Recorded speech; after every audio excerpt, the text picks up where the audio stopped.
Muqdisho waxaa ka bilowday dhul boob xooggan.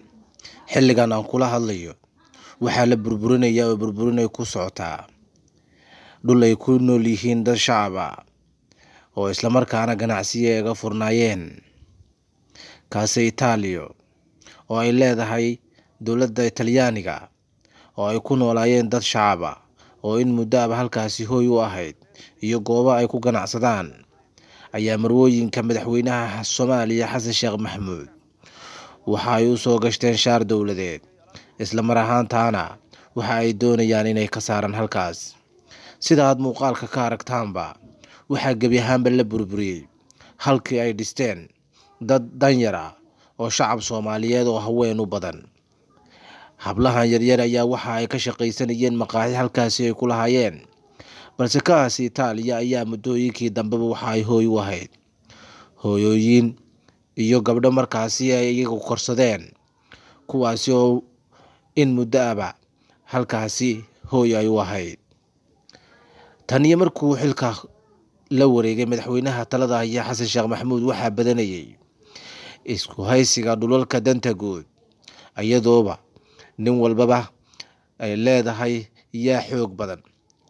Xaalka ayaa waxa uu eegyahay waan ka hub badanahay waana ka awood badanahay, maadaama kursiga uu ugu fadhiyo madaxweynaha iyaga ku heeba. Wararka qaar aan helayna ayaa sheegaya in madaxweynaha Soomaaliya dadku heeba ay doonayaan in dhulkaasi ganacsiyo kala duwan ay ka samaystaan. Horaan ayay ahayd markii dhul ceenkan oo kala oo dan guud ay gebi ahaanba la wareegeen siyaasiyiin aad ugu duleela uguna dhow madaxweynaha talada ku fadhiya Xasan Sheekh Maxamuud. Gabadha idin muuqata aad arkaysaan waxaa wejigeeda ka soconaya dhiig, waxaana ka daadiyey askari Soomaaliyeed, isla mar ahaantaana sida wararku aan ku helayno lacag la soo siiyey si uu u dhibaateeyo shacabka Soomaaliyeed oo mas'uulku ku yahay ee shaarkana uu wato. Balse xaaladda ayaa imika ku cakiran. Gawaarida aad arkaysaan waxaa saaran alaabihii iyo sariirihii ay ku jiifan lahaayeen, mana yaqaanaan halka ay afka aadin lahaayeen maadaama hooygii ay ku noolaayeen laga barakicinayo. Barakicintan ayaa waxaa loo adeegsanayaa qori caradii siyaasiyiinta Soomaalida iyo baarlamaanka Soomaaliya oo u dhaartay shacabka Soomaaliyeed inay matalaan. Weli wax jawaab ah kama aysan bixinin. Shalay ilaa maanta waxaa lagu dulmeereysanayaa dhulkii ballaarnaa ee kaasi Itaaliya ee dowladda Talyaanigu ay lahayd. Dowladda Talyaaniga ayaaba ka aamusan shacabka Soomaaliyeed dhulka iyada milkida ay u leedahay ay ku nool yihiin.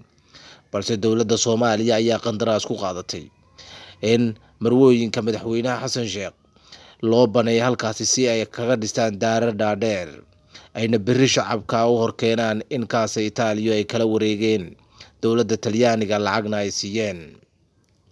Haddaba adigani daawanaya, xaalka aad arkayso siduu kula muuqdaa? Qaybta hoose ee commentiga nagula wadaag daawade aragtidaada iyo ra'yiga aad qabto.